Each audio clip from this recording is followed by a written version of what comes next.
particular merger.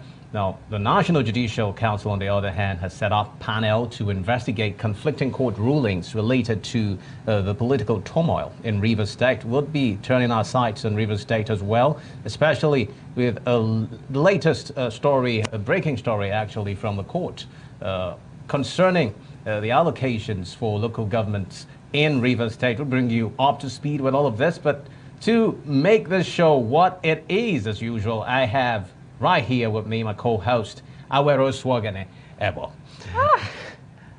Good afternoon to you. That was a sigh of relief.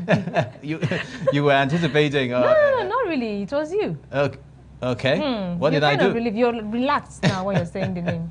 That's a plus. All right. Good afternoon, and thank you for being here too. Thank you so much for joining us on the program, and we're going to kick off with the court as it stops the CBN from releasing allocation to Rivers government. But terrific, you were saying something about the Niger Delta Ministry and all of that. Absolutely. Well, we're going to quickly kickstart this particular edition with the Niger Delta updates, which is up next on Niger Delta Today.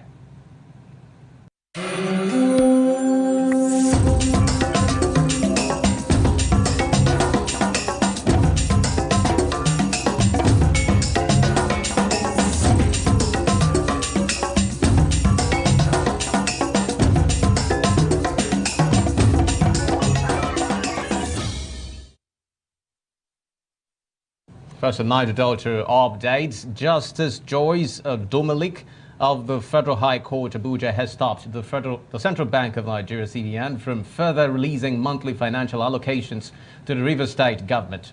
Justice Abdul Malik held that the receipt and disbursement of monthly allocations since January this year by the Rivers State Governor Siminalaya Fubara was a breach of the Constitution and an aberration that must not be allowed to continue. The judge held that the presentation of the 2024 budget by Fubara before a four-member Rivers House of Assembly was an affront to the constitutional provision.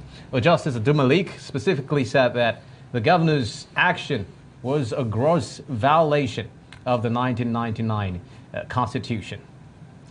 Talking about business now in Akwa Ibom State, business owners and residents of Calabar Itu Road, Uyo, Akwa Ibom State and its environs are counting their losses as the road remains closed to traffic for over 5 months. I recall that the Commissioner for Works and Fire Service, Professor Enoibanga, on May 2024 announced a temporary closure of Calabar Itu Highway by Park Road intersection and Calabar Itu dual carriageway by Mandela Street intersection to enable the deep excavation work involved in the ongoing construction of 0.97 kilometers underground drainage system at Tabernacle Road. Well, the drainage aims to evacuate water from Igalekpane Road and its environs was expected to be completed within 1 month, but has so far spanned over 5 months, with residents lamenting the effects. Okay, now we'll move on to some other issues, as the Niger Delta Development Commission, NDDC, has reiterated its commitment to providing necessary support to the Nigerian police force and other security agencies in the region. The managing director of the NDDC, Dr. Samuel Obuku, made the declaration during a courtesy visit by the newly redeployed Commissioner of Police to Rivers State, CP Bala Mustafa Mohammed, at the Commission's headquarters in Port Harcourt. Let's pull you up a clip. For us as NDDC, we are willing to partner with security agencies because we know that there can be no development without security. So security and development, they are intertwined, they work together. Meanwhile, still from the NDDC has announced that 10,000 selected beneficiaries of its youth internship scheme will begin receiving a monthly stipend of 50,000 naira from December 2024. The managing director of NDDC, Dr. Samuel Obuku, made this announcement while being honored as Ambassador Extraordinaire of the University of Ibadan. I am not here to tell you all about our programs. We have a youth internship scheme, of which the youth internship we have already committed to ensure that by December all our youth internship beneficiaries will be published and they are going to be paid from December. And away from that, the Cross River State Governor, Senator Basi Edet Otu, on Tuesday presented a proposed budget of 498 billion naira for the 2025 fiscal year, titled the Sustainable Growth Budget. He did this to the State House of Assembly in Calabar. Presenting the breakdown, Governor Otu revealed that 328 billion naira, which makes 66%, is earmarked for capital expenditure, while 170 billion naira, 34% of that allocation, is for recurrent spending. He noted that the budget aligns with specific sustainable development goals, including zero hunger, good health and well-being, quality education, industry and innovation, and peace and justice. Oh, on a really sad note, a three-story building under construction was reported to have collapsed yesterday in Rivers State. The building, which was on the third floor, collapsed Tuesday morning at Iriebe Community, Obiakpo local government area of the state. The chairman of Obiakpo local government area, Ambassador Chijioke Ihonwo, has visited the site of the collapsed building, and a statement by the Chief Press Secretary to the chairman, Ofonimel Kon, had hinted that it was not certain if there were human casualties under the rubble when Ihonwo visited. Okay, taking it now to Delta State, the Olu of Warri, His Majesty Ogiami Atuwashe III, has dissolved the leadership of the Ishekiri National Youth Council, INYC. The monarch announced the dissolution at a well-attended Ishekiri Youth Assembly following perceived failure of the youth body to successfully adopt a new constitution and conduct election to elect new executives at the national and chapter levels. According to reports, the process of installing leaders of the body was by selection of persons loyal to certain leaders in the past 30 years.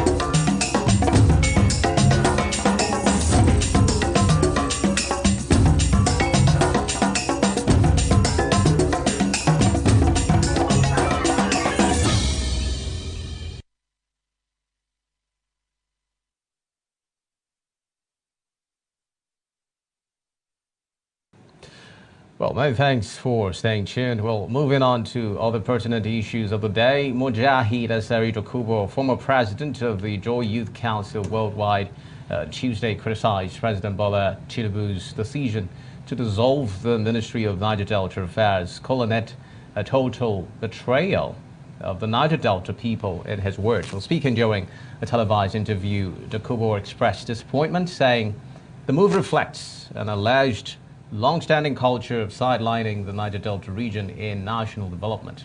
He emphasized that his criticism stems from his commitment to representing his people rather than his personal relationship with the president, which he says remains separate from his duties as an advocate for the Niger Delta community. Well, you would recall that before him, Pan-Niger Delta Forum, PANDEF, led by elder statesman Pa Edwin Clark, had faulted the federal government over the scrapping of the Ministry of Niger Delta.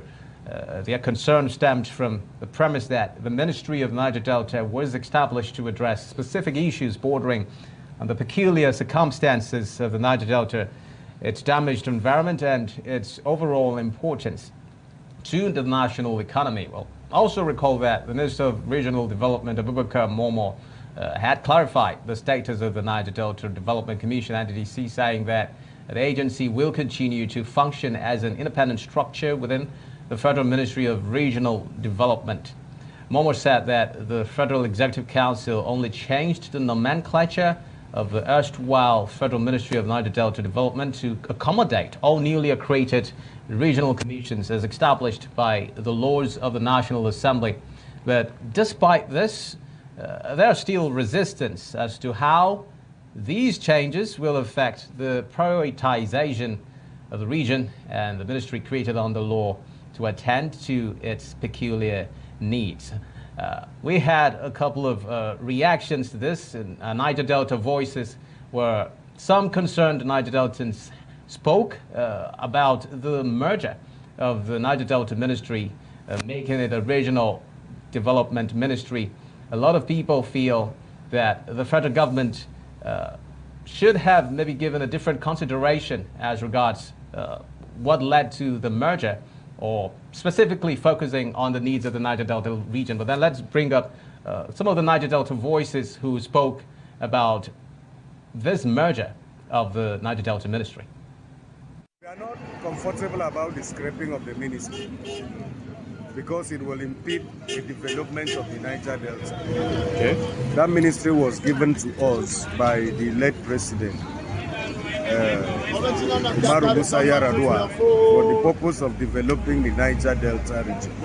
But I don't know why the APC government is scrapping the ministry.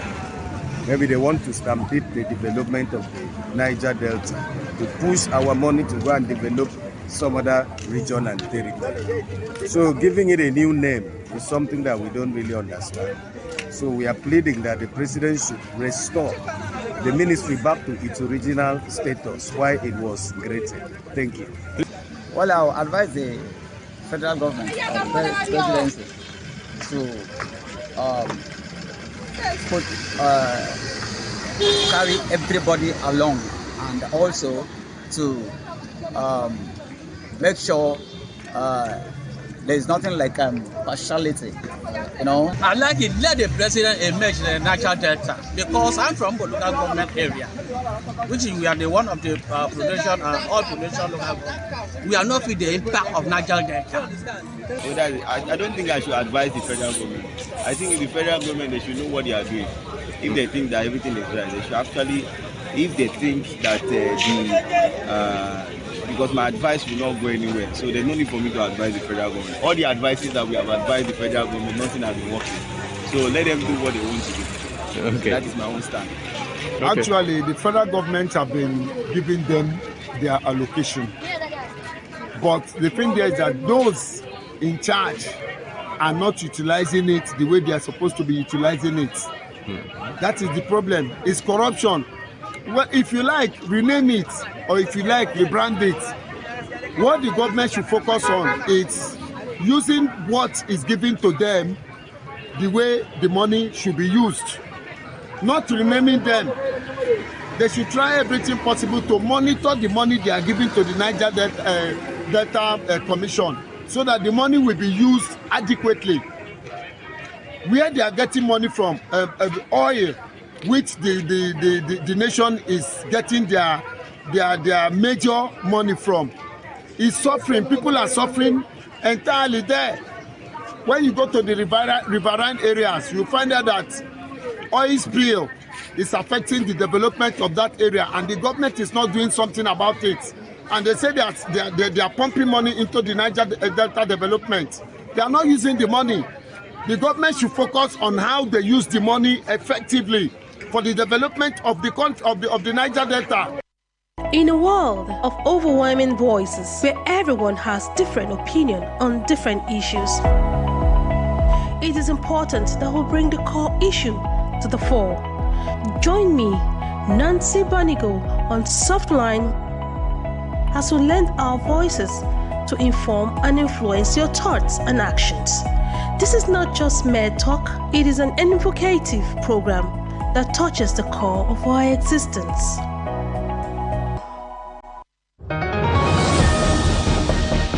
Step into the heartbeat of the world where news meets real talk. From breakthroughs in diplomacy to humanitarian challenges and scientific milestones, Global Digest takes you beyond the headlines and straight to the heart of the matter. I am Amma Marcus. Be a part of the world unfolding stories at 3 p.m. on ADBN, channel 258 on DSTV, and Star Times, channel 140. Global Digest, your window to the world's current affairs, only on Advocate Broadcasting Network.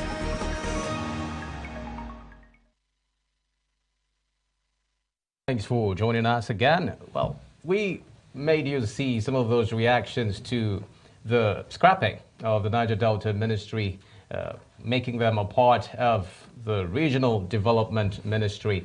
A lot of reactions have trailed that, and even recently, yesterday, Azari Dokubo had a couple of things to say as regards how he feels and the pulse of the Niger Delta in terms of the purpose of the ministry and what it was designed to achieve for the Niger Delta people. Well, joining us in the studio is a legal practitioner, Barrister Theodore Williams, to help us make sense of some of these developments within the Niger Delta region. Barrister, you're welcome on the program. Thank you very much. Good afternoon, sir. You're Good welcome. Afternoon. Thank you. Good to be here. Well, the federal government is saying that this move is not a scrap, that it's simply changing the nomenclature of the ministry.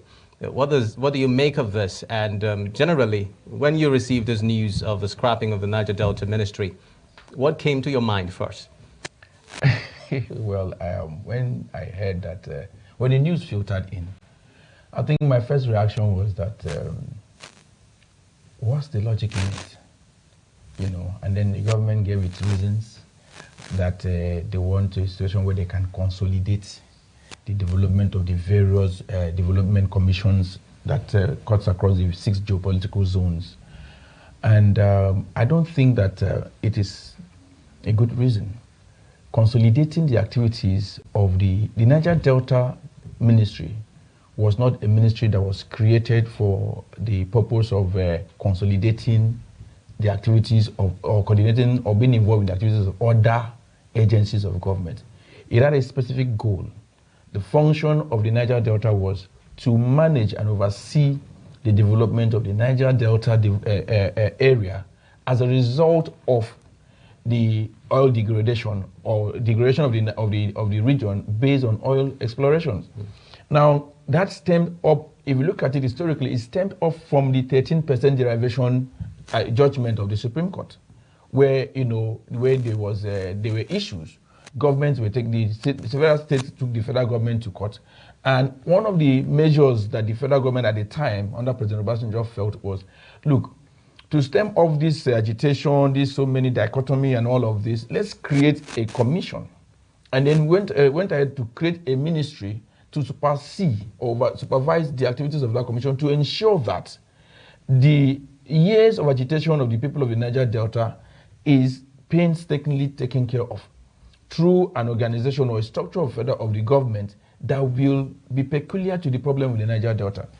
Now we have had, we now have the Northeast Development Commission, Southwest Development Commission, and the question I want to ask, the question will be, what is the peculiar problem that has plagued those regions that has warranted the creation of this commission?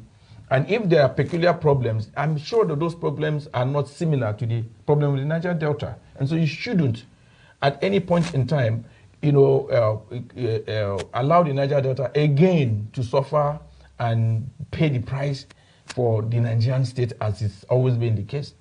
So the peculiar problem of the Southeast Development Region is what? The peculiar problem of the Northwest Development Region is what? Does that correlate with the peculiar problem of the Niger Delta development? And if these questions that you've posed are answered, what would you say is the proper move that should have been made compared to what is on the ground right now? Well, I think it's just the issue is this: if the government at any point in time had a clear direction as to where they wanted to, how they wanted to develop the republic, one of the first things that this government said was that the present president had a campaign on the platform of the fact that he was going to, do physical federalism and true federalism. The amalgamation, as it were, because that is what it is, the amalgamation of the various development unions or development commissions into one powerful superstructure ministry doesn't show devolution of power in any way. So it simply means that the government, the leadership of the government are not, they're not sincere, because what they would have done is, if now everybody in Nigeria has agitated for their own commissions, you have given them different commissions. What you should have done would have been to have an office, maybe a director answerable to the presidency, supervising these various development commissions. Not bring all of the, look, you've created a monster, because the Ministry of Regional Development, there's no doubt, is the biggest ministry in the entire country right now.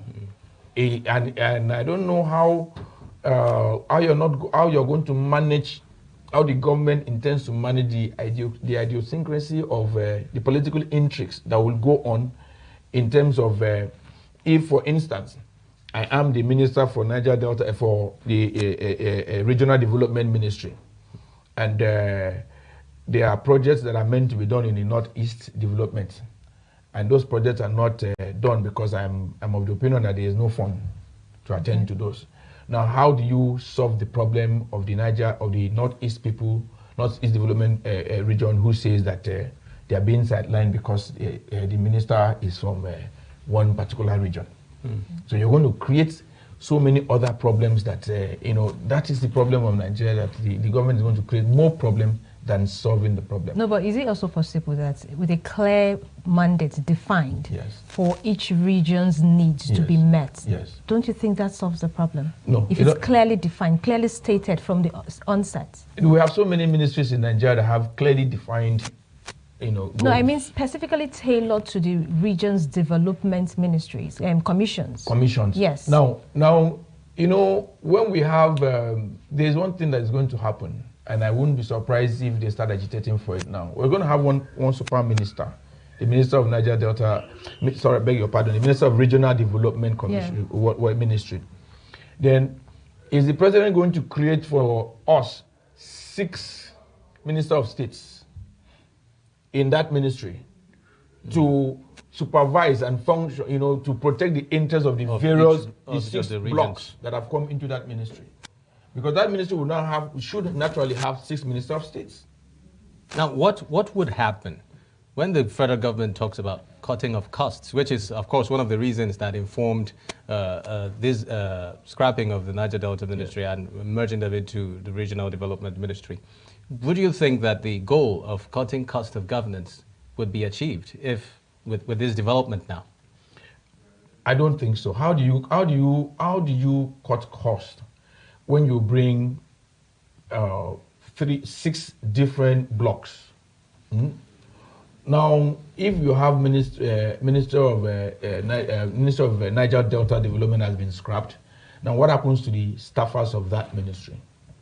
Where are they going to go? What if they are incorporated with They are going to be incorporated. Beautiful. So they will be incorporated. More like they will be the pioneer staff of the new Ministry of Regional Development. But now, the setting will be that if I am from the Southwest Development Commission, okay, there is going to need to be an arrangement to balance the equation in terms of federal character. Definitely. Definitely. So you're not cutting costs. You're bringing in more hands. More people are going to come on board. Now, the idea of having a central body to supervise or maybe oversee the development commissions is not a bad idea, per se. But the issue is that, do you destroy what has already been on ground? All right, and then you're creating something that is going to not solve another problem, but create another problem, because the Ministry of Regional Development is not going to solve a problem. It is already creating a problem. But it's going to actually streamline coordination and allocation of resources. When you say streamline, by the laws of the country, is the president of Nigeria that every minister is answerable to. So are you saying that the president has not been streamlining his ministers? Because they're still going to report to him, and we're still having the same problem we're having because they're reporting to him. So the issue is not necessarily now like he had asked, streamlining and reducing cost. If you reduce cost, it means that you're supposed to have reduced the number of ministers or ministries we have. Now, in the last cabinet reshuffle that the government, that the presidency has just had, they have created a ministry of regional development, which was hitherto not in existence. Now, creating that ministry, does it reduce cost? It doesn't reduce any cost. Okay, let's talk about the issue of consultations now. Yes. A lot of persons within the Niger Delta region, stakeholders now, have been of the opinion that before these decisions were made, they were not told, they were not informed. For instance, SPANDEF expressed their grievances as regards this scrap of the Niger Delta Ministry. Now, what do you think the role of consultation is in events of this nature, considering the ministry that we're talking about that has been scrapped was established by law? You know, the issue is this. The federal government of Nigeria needs to understand that Nigeria, the minders or the people who exercise state function for Nigeria need to understand that Nigeria is a very, very, very dynamic entity with so much so much intrigues based on regional, ethno-religious, and all of those things. And I think that it would have been appropriate if the presidency had deemed it fit to extend a hand of friendship or consultation, in quote, to the leaders of the various blocks. I think if they had done that, maybe you bring leaders of the Niger Delta, bring leaders of the Arewa group, leaders of the Afenifere, leaders of Ohanese, and say, okay, we are creating different, we have had a certain way now by law, we are creating different development commissions, zonal development. Now, we need to harness these people together. This is how government wants to drive it. And let them sit down and discuss that, okay, fine. Definitely, you would have had people who have said, okay, that's a good idea. Others would have still disagreed. But I believe that at the end of the day, superior argument would have won it. But, waking up to the shock of the authoritarian and totalitarian arrangement is what is not allowing people to see whatever good there is in the arrangement. But don't you think, based on reports the president has been receiving, this move is actually to curb political interference in these various regional developments? I disagree totally. This is my reason. Why would you disagree, sir? This is my reason.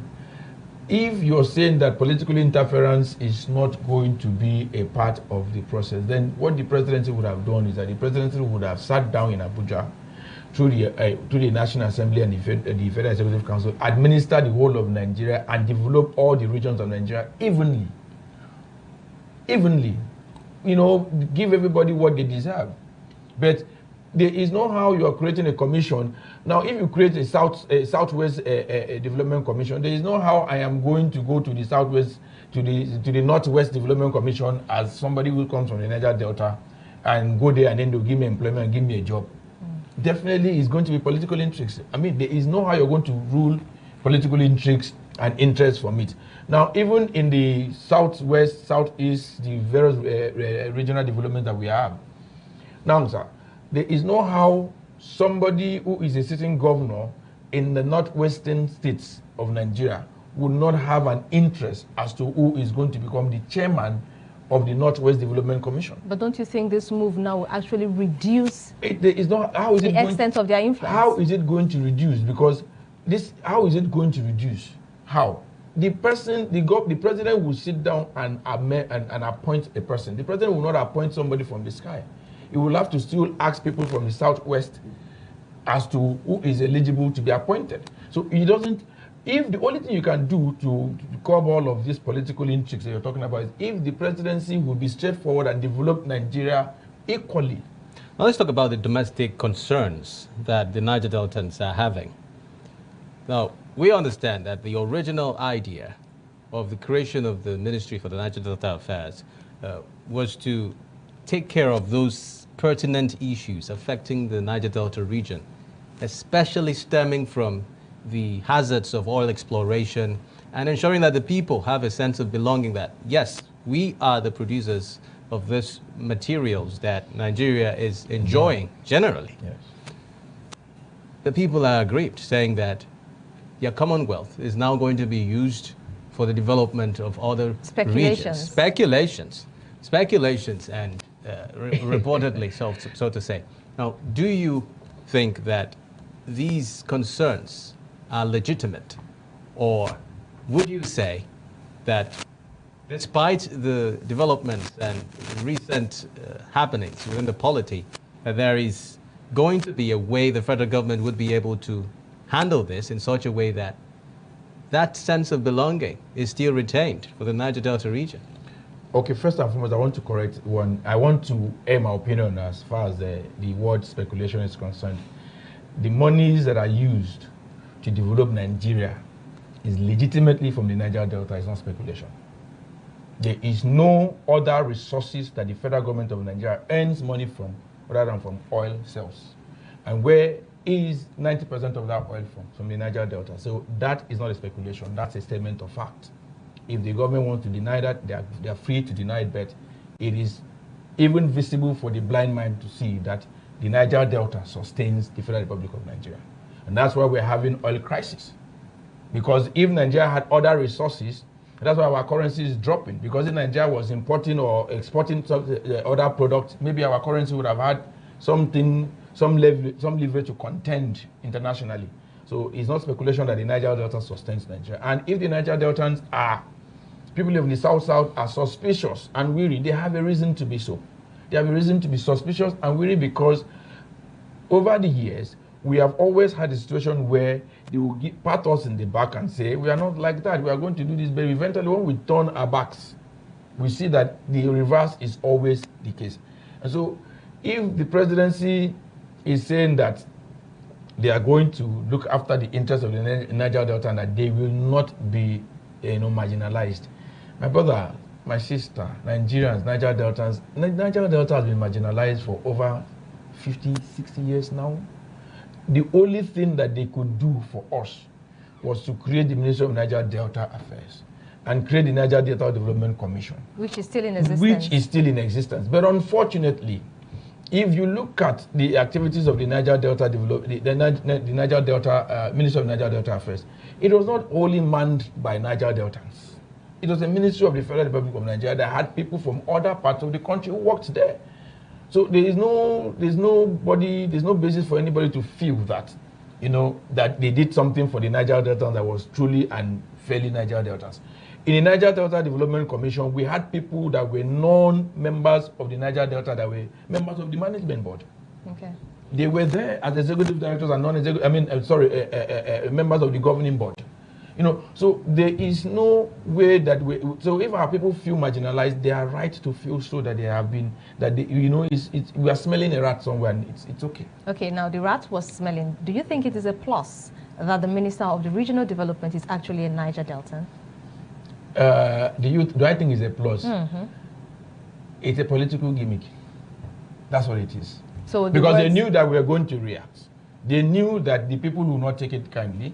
They had not consulted the people. They had not sought the opinion, the people's input, and so they have reduced by scrapping the Ministry of Niger Delta Affairs. Inadvertently, they have reduced the number of ministers from the South, and so they just felt okay.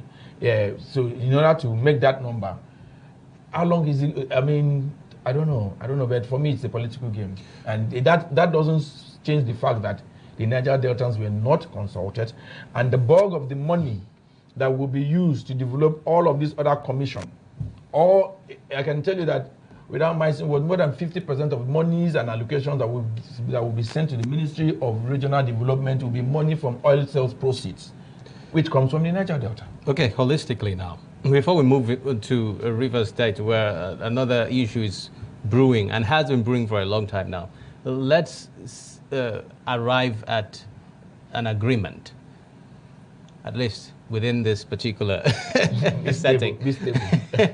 Let's arrive at an agreement, Barrister.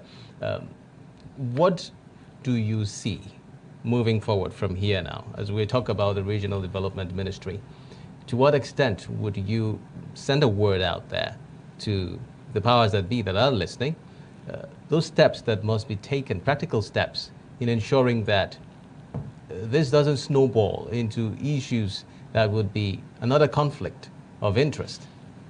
The fact that there is already some dissentment, voice of some sort of dissentment in the region, it already shows that there is a distrust. There is no two ways about it. I keep saying it. If the federal government had consulted the people, I'm sure the leaders that are now agitated would have come back home to tell the people that, okay, we have been consulted. This is what the government intends to do. And as our people and as our elders and as our leaders, we feel that in the best interest of XYZ, we are giving this to take this, we are taking that to let go of this. Then there would have been no issue of distrust. Maybe this dissentiment would not have been there. But the fact that it was done in the manner it was done, there is no, that impression, like the former governor of Kwara State once told me, that he said, the only impression you have is the first impression. There is no second impression. The first impression you give is the only impression. Now they've given the impression that the Niger Delta is one place that they can just do and undo by just, waking up to create.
We also have TP.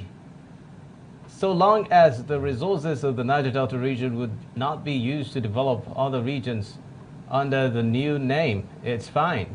How feasible is that, TP? It's impossible. Okay, this is from Michael Dabo Adzwana. He says, what I understand now is that the ministry is no longer a ministry solely for the Niger Delta region. The ministry will now be involved in the development of other regions in the country, like the Lake Chad region. Why Lake Chad specifically? And there's another one from Omoya Teacher.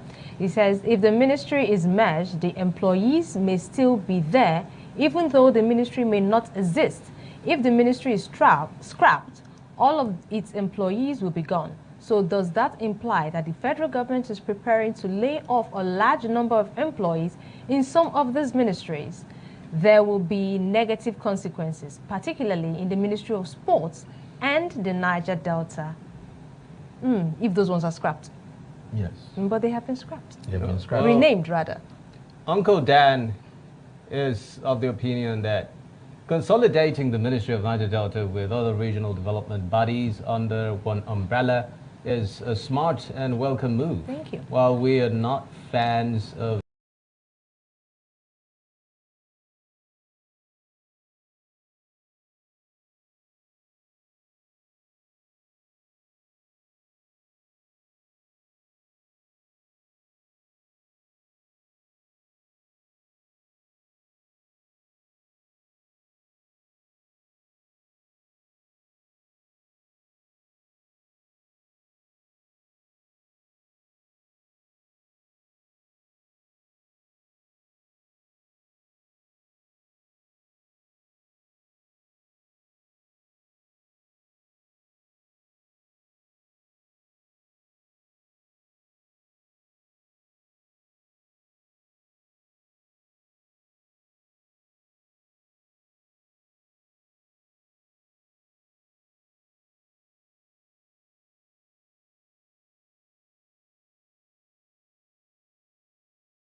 go to the southwest, to the Northwest Development Commission. What is the resources you guys are having there? What is the resources that you guys are mining there? How much is that resources going to bring? If you bring, because we don't, in the Niger Delta Development Commission, we don't even get a percentage or even a ratio of what we produce. It is what they just give us as budgetary allocation that we have. So if the government wants to create, they want to develop the whole country, let every development commission also, let us try to harness the resources they have in those regions as a basis to fund their own development commission. Okay, but before we wrap this up, let me ask this question.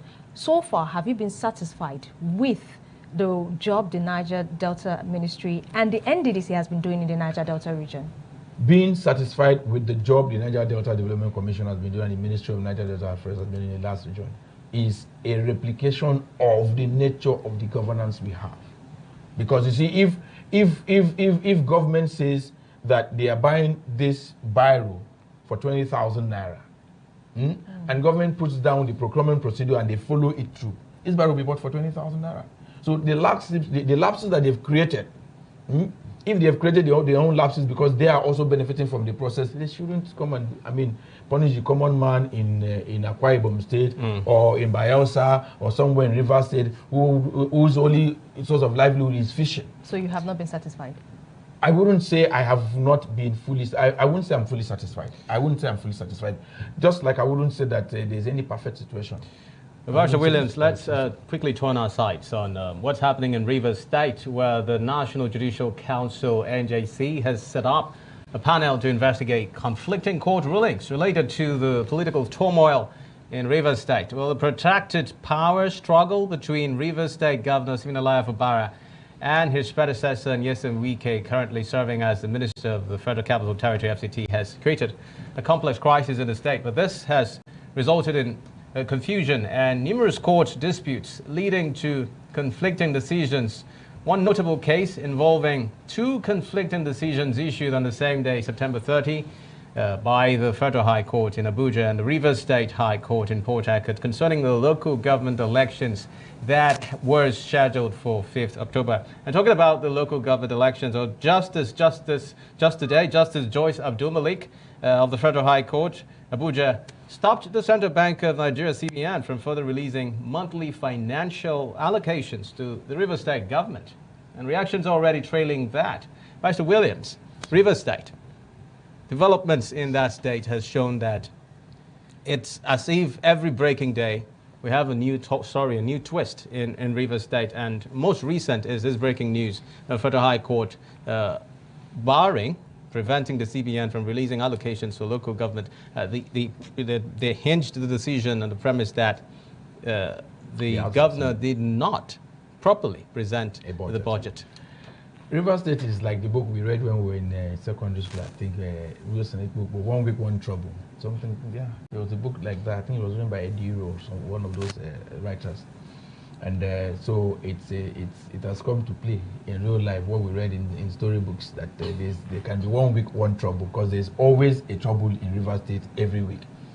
And the issue that we all know what is the power tussle all about in River State is the godfatherism and nothing more. And what has actually prolonged it is the fact that the federal government has tolerated it. Yes, I will not want to mince words there. You know, the federal government has tolerated it because now this is a show of two power blocks: the federal might and the state might.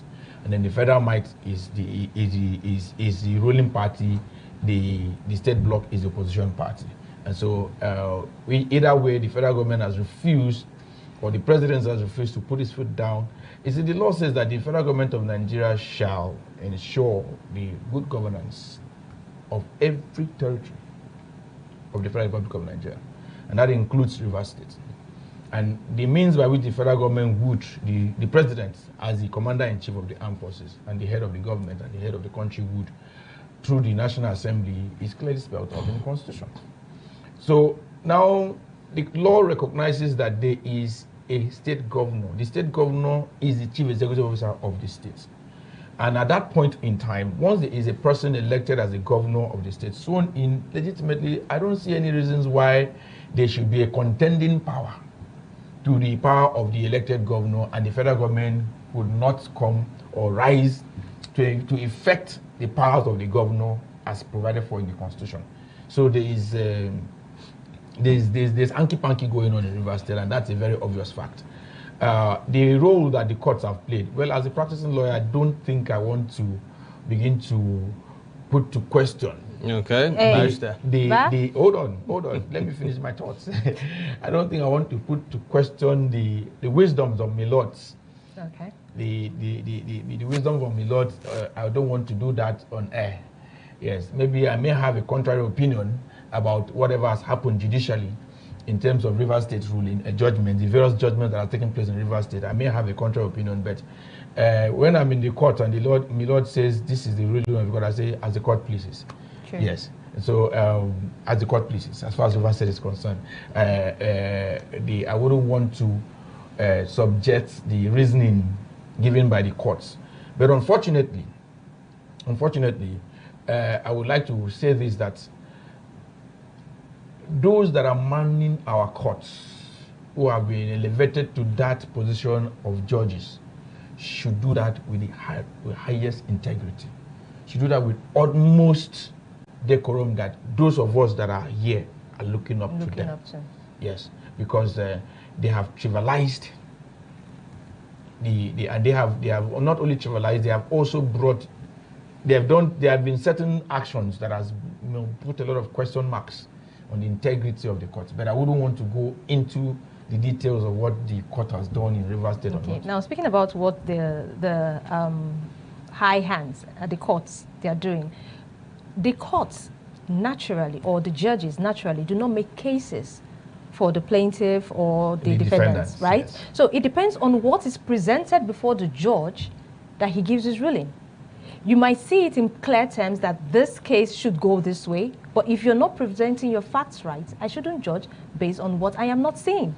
Don't you think so? I agree. So do you now think that Governor Fubara's refusal to represent the budget to the Amawele-led assembly is the right thing?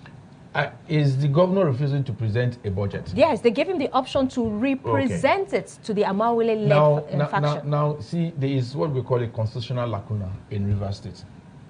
And the constitutional lacuna in River State can only be settled constitutionally. Okay. Now, persons publicly defected. You see, you're trying to bring me into what I don't want to go into. Welcome. Yes. Persons publicly defected. And there are a plethora of cases decided by the Nigerian courts that where a person elected on the platform of another party defects to another party, he automatically loses that seat. But these people it is not open are saying to they did not complete the defection process. It is not open to you see, at what point does defection process start and at what point does it complete? That's why I say it's a constitutional matter. It's a matter of subject to interpretation, and I don't want to go into the arithmetics. Okay, well, we understand that the CJN has summoned a panel that is supposed to look into these conflicting judgments in River State. Yes. If there was no problem seen, then there would be no need for this particular panel to be put together. So it is hoped, or what would you hope to see from this panel? Because I think away from the norm, they are given within this week to arrive at some answers as regards the issue in River State is that of governance. The Constitution of Nigeria makes all issues emanating from the activities of a state government subject to the High Court of that state. Simple. It's subject to the High Court of the states. If everything that happens in a state was meant to go to the federal, what is the essence of the Federal High Court? I mean, the Federal High Court, the jurisdiction of the Federal High Court is clearly spelled out in the Constitution of Nigeria. Clearly spelled out.